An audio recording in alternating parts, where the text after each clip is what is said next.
He was walking through the lane when he suddenly ran into Danny. Danny handed him the MP3 player Tom had asked for. At school, Tom had absolutely no interest in studies. His eyes were always on Lucy. He had liked her for a long time. After class, Lucy herself walked up to him and asked, "Can you help me with science? I'm really struggling with chemistry." Seeing her so close, Tom froze for a moment. Lucy then said, "Meet me at Charlie's house. We'll study there." Tom agreed and went home, where he lived with his grandmother Nasi. At home, Tom sat with his grandmother as she read him a part of the novel she had written. But Tom didn't enjoy it much. After a while, he left for Charlie's house to meet Lucy. But as soon as he arrived, he saw a man lying unconscious on the floor. Moments later, a group of thugs walked out of the room. They had been recording something. Panicked, Tom tried to run. But one thug shot him and all of them escaped. 10 days later, Tom woke up in the hospital. The doctor explained that while Tom was running, his phone had been near his head and the bullet hit the phone first.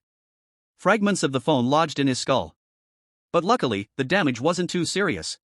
The doctor warned him to inform them if anything strange occurred.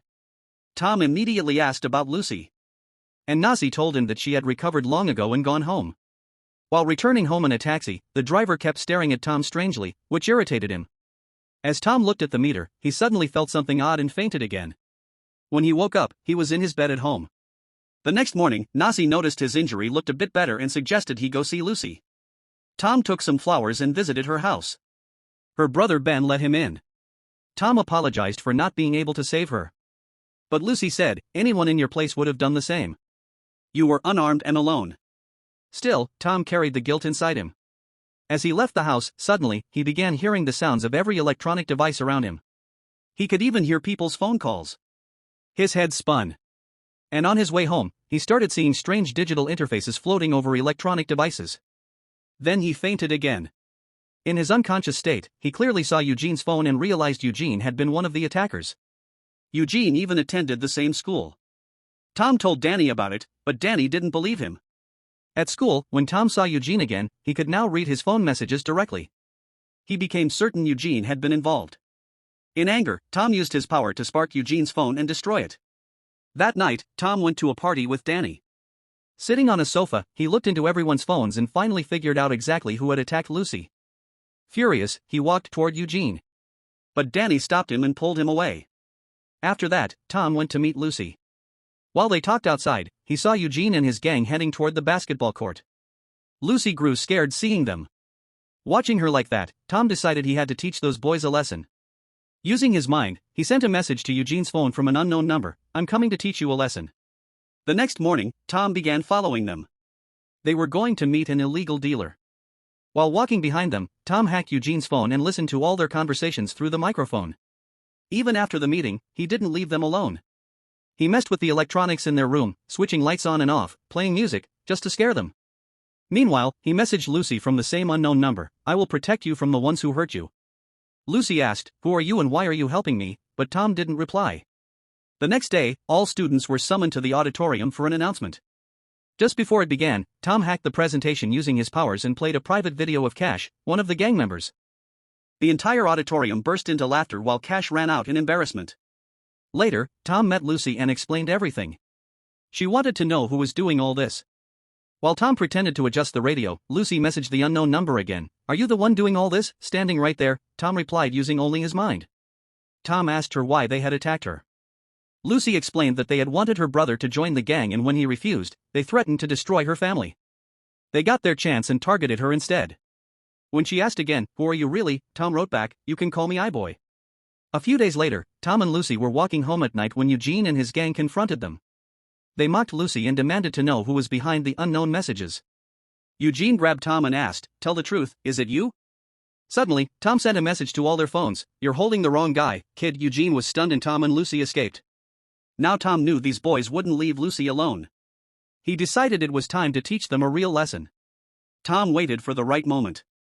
He already knew Eugene and his gang were planning to steal a car. As soon as they broke in and sat inside, Tom locked the car using his powers. All of them began panicking. Tom turned on the radio and spoke in a disguised voice, "Who is your real gang leader?" The boys refused to answer. So Tom made the engine rev violently. Smoke rose and the car caught fire. Cash panicked and screamed, "Our leader is Cuts." We're just school kids. Please let us go. Tom unlocked the door and the boys ran out before the car exploded. But Tom's revenge wasn't over yet. Using his powers, he found Cut's full address. Unaware that Danny was also part of the same gang. Cuts was watching TV with his men when suddenly a video of his own car appeared, the one where Tom had opened the door and urinated inside. Enraged, Cuts ran out. And the moment he left, Tom sneaked into the flat. He destroyed all electronic devices and stole the hidden drugs Cuts had kept. When Cuts returned, he found the entire place wrecked and his stash missing. He went mad with rage. Meanwhile, Lucy told Tom she would return to classes that week because she felt better. They talked about iBoy, who had now become famous for attacking gang members. Tom asked what she thought about him. Lucy said iBoy was just one person. One person couldn't change an entire neighborhood. Small attacks wouldn't fix anything. Hearing this, Tom decided he would eliminate crime completely. He knew exactly who the criminals were. At night, he sneaked into their homes, hid drug packets there, and gave exact tip-offs to the police. Many dealers were arrested. He also emptied the gang members' bank accounts using his powers. To spread fear, he uploaded everything online under the name iBoy. Even Eugene and his gang were arrested. For the first time, people in the area started feeling safe. Tom's powers kept growing, and even his behavior began to change. Now he could cut electricity in several parts of the city just by looking at them. He had become far more powerful than any normal human. A few days later, Cuts was talking to his boss, Elman. Elman scolded him, "You can't sell anything, and you're only causing me losses. If you don't bring in profit soon, you're finished." Tom listened to the entire call, and finally learned who the real boss of the gang was. Cuts desperately wanted to know who iBoy really was, and who was tipping off the police. So he ordered his gang to break into every apartment nearby and steal phones or any electronic device they could find. The whole gang spread across the neighborhood, breaking into homes and robbing people. The next morning, Tom realized that people on the internet were abusing him. Everyone was saying robberies were happening because of him, and innocent people were getting looted. That's when Tom understood that the people of London were fed up with the constant chaos happening just because someone was trying to find iBoy. Even his grandmother had lost a few things to the gang's break-ins, so Tom decided to stay low for a while. A few days later, when the thugs felt iBoy wasn't watching them anymore, they returned to their usual illegal activities. Tom was ready to strike again. He had become quieter than before, and Grandma Nasi started worrying that he might be getting into trouble. She told Danny to keep an eye on Tom and make sure he didn't fall into anything dangerous. Meanwhile, Cuts was walking toward his car, and far away, iBoy was watching him. Tom messaged Lucy, telling her that he would end everything tonight, once and for all. But Lucy immediately stopped him. She reminded him that he could get himself killed and that taking the law into his own hands wasn't right. Tom understood what she meant, but he still didn't stop. Tom tried tracking Cuts' car using his phone, but Cuts had already thrown his phone into a trash bin. That made tracking him almost impossible. Suddenly, Tom heard the sound of a helicopter. There had been a major accident nearby, and the news channel's helicopter was rushing toward the scene. Tom quickly hacked into the helicopter's camera feed and spotted Cuts' car. Without wasting time, he grabbed his bicycle and started following him. Cuts reached a secret location filled with huge shipping containers. Inside, he met his top men to decide how to eliminate iBoy. Tom hid in the dark, watching everything. He spotted a guard nearby. Using his power, he watched several videos online on how to silently take someone down from behind. Then, he executed the same move in real life and knocked the guard out without making a sound. Tom found a huge box filled with drugs. He set the entire stash on fire to cause massive damage to the dealers. But before he could escape, Cuts and his gang stormed in and attacked him from all sides. They beat him brutally, and for a moment, Tom thought this might be the end. To save himself, he used the electronic devices around him to create an extremely low-frequency sound, so sharp that it pierced the ears of every thug and made them collapse in pain. Cuts tried to shoot him, but the bullet missed, and Tom barely managed to escape. On his way back home, he crashed into a pole and fainted. The next morning, when Tom opened his eyes, he found himself in an unfamiliar place. He couldn't even remember how he got there. Meanwhile, Lucy kept calling him because he had promised to take her to school, and Lucy was still afraid to go alone. But Tom didn't answer, so she had no choice but to go by herself. After the exam, Lucy ran into Tom and got angry. Tom tried explaining that something had gone wrong the previous night, and he couldn't make it home, but Lucy refused to listen. Just then, both of them noticed people staring at a nearby building. When they turned around, they saw Cash's dead body hanging there. Tom was shaken to the core. Later, standing on a rooftop, Tom talked to Danny. Tom asked who could have killed Cash. Danny replied that Cash died because of iBoy. He said everything started the day Lucy was attacked. Danny admitted Cash was part of the gang, but reminded Tom that no person is completely evil. Cash just couldn't handle the humiliation and broke down. Hearing this made Tom feel even worse. After Lucy's attack, the whole community, just like Danny, had split into two sides. Some people believed iBoy was doing the right thing, and others felt he was the real problem. Under all this tension, Tom started suffocating internally. He went to the doctor and begged him to remove the phone fragments from his brain, but the doctor said the surgery could be fatal and was nearly impossible to perform. Hearing this, Tom walked away with a heavy heart. Later that night, someone banged loudly on the door. When Tom opened it, Kutz's men grabbed him. The gang's biggest boss, Elman, had come with them. Nazi came out to protect her grandson, but Kutz hit her so hard that she collapsed unconscious. Elman ordered his men to take her to her room. Elman told Tom that if he worked for him, he could change Tom's entire life, but Tom refused. Elman hated hearing no. His goon shoved Tom to the floor. Then Elman ordered him to track Lucy. Tom used his powers and discovered that Eugene and his gang had kidnapped her. Elman had even used his influence to get them released from jail.